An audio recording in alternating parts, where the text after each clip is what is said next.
I'm very happy. I'm very happy. I said, if people get to appreciate what you do, it makes you happy that you are also doing something that people are able to see and they're able to award it, if I may put it that way, and say, well done, you are doing a great job. So I'm really happy about that. Maybe you can share with us how many years has it been that you've been involved in sport and athletics in particular, as an athlete or administrator or even a coach? A very long time. I was talking about more than 25 years ago, and it's been more than 25 years ago I've been involved as an athlete, as a coach, and as an administrator. I ran from 1993, if I remember very well. That's when I was running like big competitions. That's I ran then, and I ran almost every international competition that is in there. I ran the Olympics, I ran the Commonwealth, I ran the World Championships. You come back to Africa, I've done the Africa Senior Championship, I've done a couple of All Africa Games, all those, and I've done them as an athlete and I've done them as a coach. You name it, the Olympics, the Commonwealth, the Africa Senior. I've done those in different levels as an athlete and as a coach also.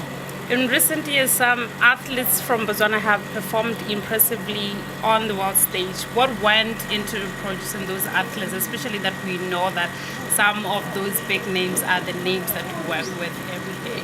Yeah, I think just the hard work. I was saying one of my friends that these athletes have been there. I think they just needed somebody to look after them. Being able to spend time with them and guide them and show them the right thing to do, or the right things to do, really helped them, made them who they are today. We train here. We don't train in any fancy facility of some sort. We're just making sure that they put the work. They're here every day. They're here every morning. Some of them. So that is the one thing that has changed the athletics in this country. Somebody looking after the athletes and make sure they do the right thing. You're talking about the facilities and other things. What do you think is the future of athletics in Botswana? Are we anywhere near producing very professional athletes that the world can basically be proud of and know?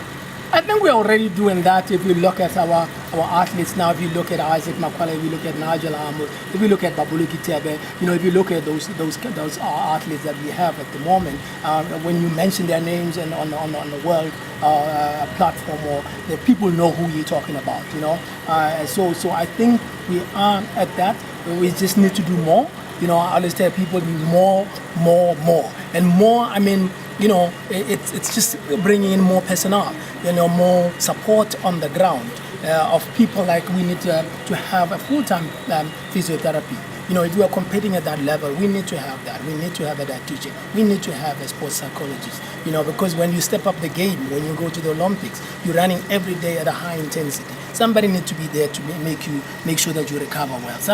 And then you are not recovering well only physically, you are recovering well also mentally. You need those people to be there in order to help you to go through that, to recover physically. Physiotherapy needs to be there. To recover mentally, a sports psychologist has to be there. To recover physiologically, and then dietitian have to be there to make sure that you eat the right food.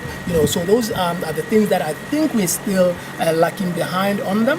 And if those things can come on board, as you have watched athletics, we are performing very close to the top. I think if those can come on board, we will be able to be on the world stage. You mentioning all those, I think it's very clear, yes, and it's very true that when you mention names like Makwala and Nigel, people would actually instantly know who they are. But what do you think can be done to make sure that that is also felt at home? Because I feel like maybe, I don't know if that's how they feel sometimes, but there would be so much given all that respect when they are out there, but when it gets home, it feels like they are in a totally different platform. So what exactly do you think can be done at home so that they don't have to have a fluctuation of emotion? Some people give them the platform that they think they deserve, which is far much better than what they get at home. I think we need to change. One way, change and educate people. We educate people like you, like the media people. They need to give these guys a mileage, but they don't. I think they always, most of the time, always waiting for the scandal to happen, and there will be pages everywhere about that. But the performance, it's a little bit of a thing. You know, it's very disappointing. I would say this. I'm sorry, I'm going to say this because you will find that. Even our national television doesn't have the clips. Like, they will talk about Makwala now and they will play something that he did 2-3 years ago. So that is not right. You know, we need to educate. For me to sell, you can't sell me with an old product. You gotta sell me with a recent product. So people will get to know. People will like to associate with me. But if they look at it and say, when was this? And somebody say 2016, it's like, if they said yesterday, then people want to be part of it, you know. So I think we need that. We need to change. We need to educate. What can you talk about the level of support from sponsors and the government in the development of athletics? I think the government is doing its best, and I think the private sector need to come on board earlier than they are doing now, because I think they come at the last minute and then want to be part of their achievement, where they could have been you know, the part of the process to get to achievement. So now if you wait until I win and you reward me, that reward really, I don't associate with you much, rather than when you could have helped me to get to that state. You know, now if you want I will say not even my mileage. If you want your mileage, because you are the one now being seen on television rewarding me, it makes it like you are part of the success, but you've never been part of the success. You came at the finishing line. You are waiting at the finishing line. If he crosses the line first, I reward him. If he doesn't, I don't associate with him. You know, so I think the private sectors and other people out there, they need to be part of our development. They need, when talent is being identified, they need to nurture it. They need to make sure that it grows, so that they can be proud of, look what we made. Rather than I don't even know what they say when they reward these athletes, because they are not responsible for that achievement. You see what I'm saying? Yeah. I really appreciate to work with Justice Dipeba.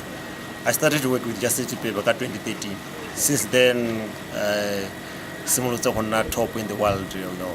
And for now, I'm number 9 in the world for all-time rankings. You know, I think Gambole Buhato is a good coach, and now I call him number 1 coach in the world. You know, and Gambole is a total winner award at BNSC. I think for me, I think he's always the winner. All years, always the winner. Because Justice is not coaching only me. Coach about he took others, like Christine. He took her Kakala. Then now she's very far. You know, she's breaking the records and all that. I think we really appreciate it. Oh, okay. I appreciate Coach Justice Dipeba. He's been a good coach, and congratulations.